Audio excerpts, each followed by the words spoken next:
Hello students, तैयारी शानदार चल रही होगी। सभी मन लगाकर पढ़ रहे होंगे। उम्मीद है आप सभी के टारगेट्स कंप्लीट हो रहे होंगे। आप लगातार अपने टारगेट्स कंप्लीट करते हुए सिलेबस भी कंप्लीट करने की ओर बढ़ रहे होंगे। आपका सिलेबस कितना हुआ? आपने अब तक कितना सिलेबस कर लिया है, कंप्लीट हो गया है, रिवीजन चल रहा है, आप कहाँ पहुंचे हैं? उसकी कमेंट जरूर कीजिएगा ताकि मुझे भी एक आइडिया हो कि आप अच्छी पढ़ाई कर रहे हैं। और एक डर आप में भी आए कि मुझे किसी को बताना है कि मेरी तैयारी कैसी चल रही है। हम यहाँ रोज इसीलिए मिलते हैं कि एक दूसरे से अपनी बात शेयर कर सके, अपनी बात को रख सके, जो कि हम हर किसी के सामने नहीं कह सकते। आज मैं आपको एक छोटे से बिंदु के बारे में बताने वाली हूँ। ये इम्पोर्टेंट भी है और ये हमारी ही लाइफ से जुड़ा है। जैसे आप पढ़ने का मन बनाते हैं, रोज टारगेट्स भी पूरे कर रहे हैं, फिर भी अंदर ही अंदर एक तनाव सा है, एक डर सा है, एक ऐसी कंडीशन में आप हैं जहां पर आप किसी से कुछ नहीं कह सकते कि हाँ, कैसे ना कैसे करके हम समय भी निकालते हैं, हम पढ़ते भी हैं, हमें पढ़ने में अच्छा भी लग रहा है, लेकिन एक डर सा है, एक अलग ही चिंता सा, एक तनाव सा माहौल बना हुआ है। लगता है इतनी मेहनत तो हो रही है, मैं ऐसे घुट घुट के अपनी जिंदगी को यहाँ पर मतलब एक तरीके से अच्छी जिंदगी नहीं मैं जी पा रही हूँ, मैं अपना सारा समय यहाँ खर्च कर रही हूँ, मेरा क्या होगा, मेरा भविष्य क्या होगा, कैसे मैं अपने आप को हैंडल करूंगी, कैसे अपनी लाइफ को सेट करूंगी, क्या होगा। एक अलग ही डर अंदर बनता जा रहा है, ये हमें प्रेशराइज भी कर रहा है। एक बात आप ये भी जान लीजिए कि ये कंडीशन केवल आप ही की नहीं है। अगर आपके छोटे बच्चे हैं, जो हो सकता है यूकेजी या फिर आप फर्स्ट सेकंड किसी भी क्लास में पढ़ते हैं, आप एक बात नोटिस कर लीजिएगा कि ये वाली प्रॉब्लम उनके साथ भी है। आज माना उनकी जिंदगी स्टार्ट मात्र हुई है, लेकिन वो भी इसी तनाव से जूझ रहे हैं। उन्हें भी लगता है कि मुझे बहुत अच्छा करना पड़ेगा, मुझे बहुत अच्छे ग्रेड्स लाने पड़ेंगे, तभी मम्मा मुझसे प्यार करेगी, तभी जो मैम है वो मुझे पसंद करेगी, और ऐसा होगा वैसा होगा। मतलब उनके मन में भी हमने यही सब कुछ डाल दिया है, जो कि हमें बरसों से परेशान करता आ रहा है कि अपने आप को हमें प्रूफ करना होगा, अपने आप को हमें साबित करना होगा। जबकि इसकी बजाय हम ये भी तो कर सकते हैं कि उन्हें भी ये रियलाइज करवाएं कि हम उनके साथ हैं, हम उनके पीछे खड़े हैं। उन्हें बस अपना जितना वो अच्छा कर सके उतना अच्छा करना है। ग्रेड्स कोई मायने नहीं रखते। आप अगर अपना बेस्ट देते रहेंगे तो जितना भी आ रहा है बहुत है, और एक उम्र के साथ आप में परिवर्तन अपने आप आएगा। जो चीजें आज नहीं आ रही हैं, कल को आपके लिए इजी होती जाएगी। आप एक लाइट सा प्रेशर उनके साथ रख सकते हैं कि हाँ, उन्हें अच्छे से टाइम टू टाइम अपने काम करने चाहिए। उसके लिए आप उन्हें बाध्य कीजिए, उनमें एक रूटीन डालने की कोशिश कीजिए। उनका इंजॉयमेंट टाइम जो है, खेलने की उम्र है उनकी, तो उनको खेलने दीजिए। ये बातें आज मैं इसलिए आपसे कह रही हूँ, कहीं ना कहीं हम जिस रास्ते से गुजर कर आए हैं, हम वही रास्ता उनके लिए भी चुन रहे हैं। तो प्लीज अपने बच्चों के साथ पूरी तरह से कोऑपरेट रहिए। उन्हें जमाने की इस भागदौड़ में खोने मत दीजिए। आप उनके साथ जितने कॉन्फिडेंस के साथ खड़ी रहेंगी, वो उतना ही आगे जाएंगे। अब बात आती है अपनी, कि हमने जो तनाव झेला है और अभी भी जिस तनाव में है, उसे कम कैसे करें। देखिएगा, एकदम सीधी सी बात है। आप चाहे किसी भी लाइफ के हिस्से में गुजर रही हैं, आपकी न्यूली शादी हुई है, आप अभी अभी माँ बनी है, आपका बहुत छोटा बेबी है, या फिर आपके बच्चे थोड़े बड़े हो गए हैं, या आप किस भी लेवल में आती हैं, आप अगर तैयारी कर रही हैं, तो कभी भी अपने ऊपर इतनी ज्यादा जो महत्वाकांक्षाएं हैं वो ना ला दें कि हाँ, मेरा होगा तभी मैं सफल कहलाऊंगी। नहीं, आप सफल अभी भी हैं, क्योंकि आप इतनी जिम्मेदारियां निभा रही हैं, वो एक नौकरी के बराबर है। आप अगर सोचती हैं कि मैं जो घर का करती हूँ उसकी कोई वैल्यू नहीं है, तो वो वैल्यू आपके घर वालों या फिर आपके रिश्तेदारों की नजर में नहीं होगी, आपकी नजर में होनी चाहिए। क्योंकि आप उस काम को 18 घंटे देती हैं अपने दिन के, मात्र 6 घंटे अगर मैं कहूँ तो नींद होती है, अदरवाइज वो 18 घंटे की आप जब जॉब करती हैं, तो वो कौन सी जॉब ऐसी है जिसकी टाइमिंग से कम है? सबसे अधिक लंबी जॉब आप ही करती हैं, सबसे अधिक जिम्मेदारियां आप ही पे हैं, और उसके बावजूद अगर आप उन 18 घंटों में से अपने लिए समय निकालकर आप सपनों के लिए काम कर रही हैं, तो आप तो वैसे ही बहुत आगे। तो कभी भी अपने आप को डराइए मत, अपने आप को तनाव मत दीजिए। हमेशा ये कहिए कि मेरे ये छोटे-छोटे कदम जो मैं बढ़ाती जा रही हूँ, ये एक ना एक दिन मेरे लिए कुछ ना कुछ तो ज़रूर करेंगे। कि बस ये बात आपको अपने अंदर बिठानी है कि मैं कुछ नहीं होती, उससे अच्छा है कि मैं कुछ कर रही हूँ तो मैं कुछ होंगी। और वो कुछ होना ऐसे नहीं है कि मात्र एक जॉब से ही प्रूफ होगा। वो आपको अंदर से निखार रहा है, आपको अंदर से तैयार कर रहा है। आप अपनी बेस्ट कंडीशन तक आप मेहनत कीजिए, अपने आप को जितना सँवारना चाहती हैं उतना सँवारिए, जितनी मेहनत करना चाहती हैं उतनी कीजिए। लेकिन कभी भी एक छोटे से पॉइंट के लिए अपने आप को तोड़िए मत, और वो है सफलता। सफलता आपको मिलेगी, ज़रूर मिलेगी। आप जितनी अच्छी मेहनत कर रहे हो उतनी अच्छी मिलेगी, और ये आपका मन भी जानता है कि वो कब मिलेगी। बस उस लेवल तक आपको पहुंचना है, और उस लेवल तक पहुंचने के दौरान जो ये सफर है ना, उसमें अपने आप को बिल्कुल भी तनाव मत दीजिए, अपने आप को बिल्कुल भी मत डराइए। आप तो वही कंडीशन कर रहे हैं जो मैंने अभी कही थी, जो छोटे बच्चों के साथ हो रही है। उन्हें हम बेवजह का प्रेशर देकर के परेशान कर रहे हैं, तो आप भी बेवजह का प्रेशर लेकर परेशान हो रही हैं कि क्या होगा। जो होगा अच्छा ही होगा, जो हमारे लिए बेस्ट है वही होगा। आप बस अपना कर्म कीजिए, अपने कर्म में कोई कमी मत रखिए कि हाँ, सभी काम बहुत अच्छे से हो रहे हैं, इस दौरान मैं अपने लिए भी समय निकाल रही हूँ, वो भी मैं बहुत शानदार कर रही हूँ, और मैं आगे भी बढ़ रही हूँ। कल मैंने आपसे एक छोटा-सा पॉइंट डिस्कस किया था कि आप अपनी जो भी बात है उसे नोट डाउन किया कीजिए, ताकि आपको पता चले कि आप कहाँ पर समय खर्च कर रही हैं। उसमें से एक बात ये भी है कि अगर आपको तनाव हो रहा है, आप बहुत अधिक डिप्रेशन में रहती हैं इन सब बातों को सोचकर कि मेरा कैसे होगा, क्या होगा, कैसे ये सब कुछ मैनेज होगा, ये सब बातें अगर आपको परेशान करती हैं तो आप उसे भी नोट डाउन कीजिए। क्योंकि नोट डाउन करने से अगर आप उस बात को दोबारा पढ़ते हैं तो उसके साथ साथ उनमें से कई ऐसे शब्द हैं जो आपकी बात का सॉल्यूशन भी रखते हैं। वो आपसे कहते हैं कि इन सब के पीछे मत भागो, ये सब क्या है, दुनियादारी है। हमें क्या करना चाहिए, अपने ऊपर फोकस करना चाहिए कि मैं अपनी लाइफ के प्रति कितनी सजग हूँ, कैसे जी रही हूँ, और कैसे अपने आप को निखारने के लिए काम कर रही हूँ।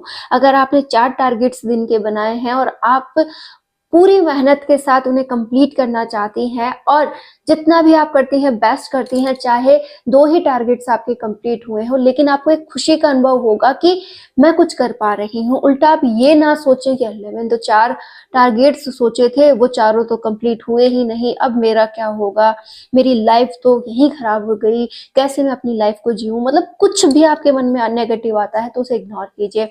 आप अपने आप को शाबाशी ज़रूर दिया कीजिए कि जो मैं कर रही हूँ वो बेस्ट है, क्योंकि आप जैसी अनगिनत महिलाएं, अनगिनत फ्रेंड्स हैं जो कुछ भी नहीं कर रही हैं और अपनी इस जिंदगी को कोस रही हैं। कोसने से बेटर ये है कि आप कुछ कर रहे हैं।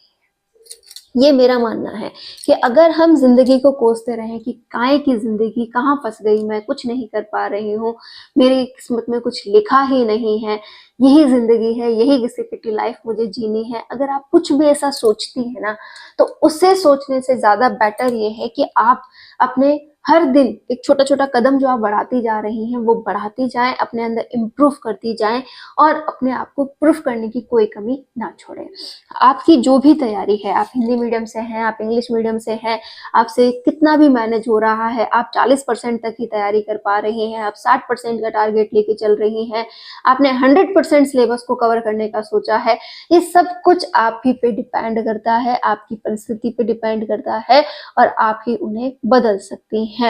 आप में से बहुत सी फ्रेंड कहती हैं कि मैम हम मैथ की तैयारी कहाँ से करें, इंग्लिश की तैयारी कहाँ से करें, या फिर हमें अपने जीके वगैरह की तैयारी कैसे करनी चाहिए। मैं आपको 2 टूक शब्दों में कह दूं कि अगर आप जीके की तैयारी का सोच रही हैं तो जीके की तैयारी आप सेल्फ कीजिए। आपके पास जो भी नोट्स वगैरह हैं उन्हें आप पढ़ा कीजिए, उनको बार बार रिवाइज किया कीजिए। जो भी इंपॉर्टेंट लाइन्स वगैरह हैं उन्हें आप क्या करें, बार बार रिकॉल कीजिए। जहाँ छूटता है कि हाँ ये लाइन यहाँ से ऐसी थी, इसका क्वेश्चन हो सकता है, उसे बार बार पढ़िए।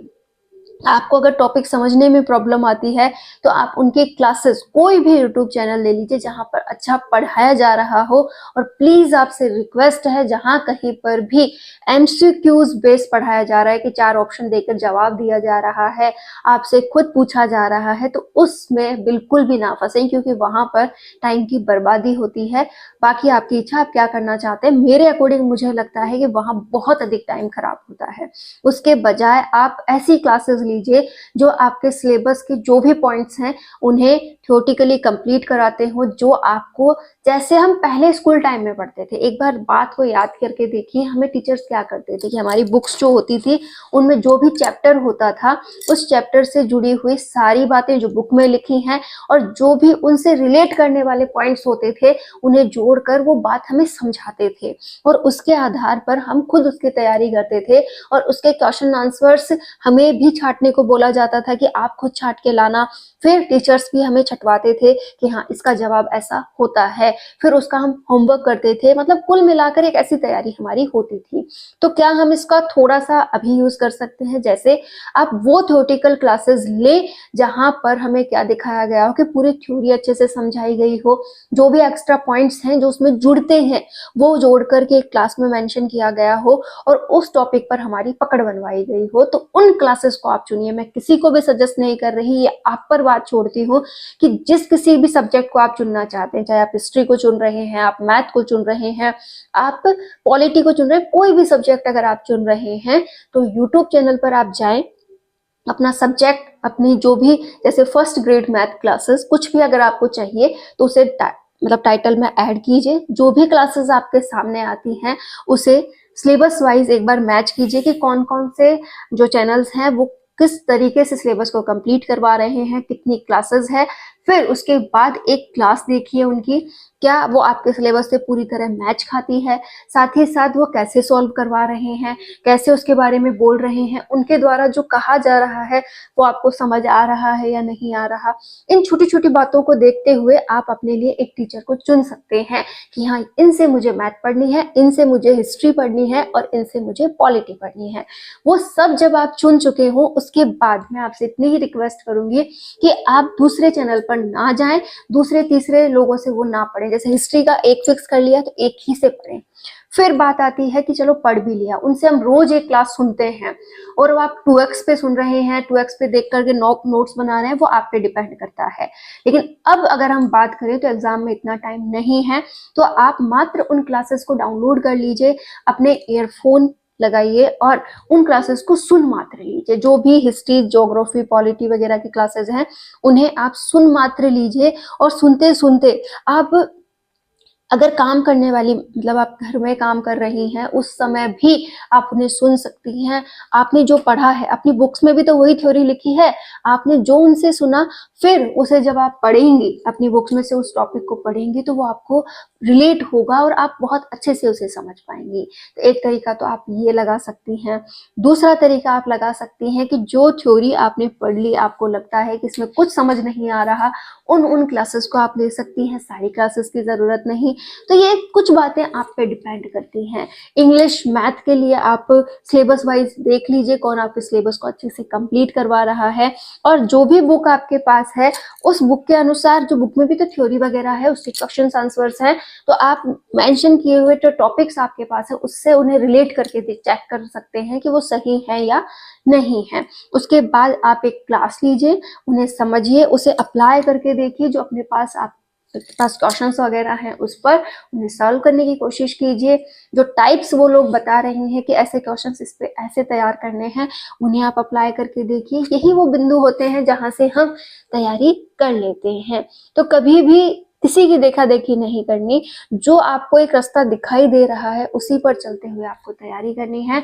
तो आप आज ही चुन लें किससे आपको मैथ पढ़नी है, किससे आपको हिस्ट्री पढ़नी है और किस तरीके से आप उनकी क्लासेस सुन रहे हैं। मैं अपनी बात रखूं तो मैं ज्यादातर थ्योरीज बुक से पढ़ती हूँ। मैंने हमेशा आपसे बुक ही सजेस्ट की है कि बुक से आप पढ़ें तो कुछ भी छूटता नहीं है, सब कुछ एक बार में अच्छे से समझ भी आ जाता है। नोट्स दूसरों के द्वारा प्रिपेयर किए हुए होते हैं, वो लोग अपनी समझ के अनुसार जो छोड़ना है वो छोड़ते हैं और जो लिखना है वो लिख देते हैं। लेकिन हमें हमारी राय के अनुसार, मतलब जो भी बुक आपके पास है उस बुक को आप लिखें, समझें और उनके शॉर्ट नोट्स बनाएं। अगर आपने बना रखे हैं तो बहुत अच्छी बात है, अदरवाइज अब एग्जाम नजदीक है तो आप बुक से भी पढ़ सकते हैं। जो भी अंडरलाइंस वगैरह आपने की है उन्हें बार बार रिपीट कीजिए और उनसे ही आप अपनी तैयारी को अच्छा कर सकते हैं। साथ में जो मैंने क्लास का ऑप्शन दिया है कि आप क्लासेस भी ले सकते हैं। मैथ इंग्लिश को अगर आप साइड कर दें, उनकी तो बैठ के ही लेनी होती है, लेकिन जो हिस्ट्री पॉलिटी वगैरह किसी भी अदर चीज की, करंट अफेयर्स की किसी की भी क्लास अगर आप लेते हैं तो उन्हें आप काम के दौरान भी ले सकते हैं। जैसे ईयरफोन लगाए, आपने क्लास स्टार्ट की और आप काम कर रही हैं, घर के झाड़ू पोछा बर्तन वगैरह कुछ भी अगर आप कर रही हैं तो वो क्लासेस मात्र आप सुन लीजिए, उससे भी वो चीजें आपके माइंड में जाती हैं और आपको समझ आने लगता है। तो ये वाला काम जब आप करती हैं तो आप अपना टाइम भी बचाती हैं और अच्छे से पढ़ाई भी कर लेती हैं। तो अगर आपको कोई प्रॉब्लम आ रही है, कोई टॉपिक समझ में नहीं आ रहा, तो ये काम जरूर करें, आपकी मदद होगी। तनाव लेने से काम आसान नहीं होते हैं, उल्टा आपको जो कई तरीके के हेल्थ इश्यूज होने लग जाते हैं, आपका सर दुखने लग जाएगा, या फिर आपको थोड़ा सा जैसे जी का अच्छा नहीं रहना, या फिर आपको कमजोरी फील होना, ये सभी रीजंस आते हैं। ये हमें पे डिपेंड करते हैं कि हम अपनी जो सोच है उसे कैसे रख रहे हैं, कितनी टेंशन ले रहे हैं, कैसे अपने आप को प्रेशराइज कर रहे हैं। प्रेशर मत लीजिए, प्रेशर लेना अपने आप को तोड़ना होता है। प्रेशर अगर आपको लेना ही है तो 5% वो लीजिए जिससे कि आपका फायदा हो। जैसे कि हाँ भाई, मेरा यहाँ से फायदा होने वाला है, इस पढ़ाई को अगर मैं करूं तो आज नहीं तो कल ये मेरे काम जरूर आ जाएगी। मुझे इसका प्रेशर लेना है कि मैं ये 3 से 4 टॉपिक अच्छे से कर लूं। बस यही आपकी लाइफ का प्रेशर होना चाहिए। अदरवाइज दुनिया क्या कह रही है, आपके घर वालों ने आपसे क्या कह दिया, कौन आपके बारे में क्या सोचता है, इन सब बातों को अगर आपने माइंड में रखा और उनका प्रेशर ले रहे हो, अपने आप को कोस रहे हो, तो इसमें आपकी क्या गलती है। उनकी राय है, उनकी सोच है, उसे आप बदल भी नहीं सकते। चाहे आप अपना सब कुछ उन पे न्यौछावर कर दीजिए, भाई मेरा धन ले लो, मैं ये जो काम कर रही हूँ ये आपके लिए छोड़ती हूँ, आप कुछ भी कर लीजिए, आप उनकी सोच नहीं बदल सकते। इससे बेटर ये है कि आप अपनी धुन में मगन रहिए, अपने काम पे ध्यान दीजिए और अपना बेस्ट करते रहिए।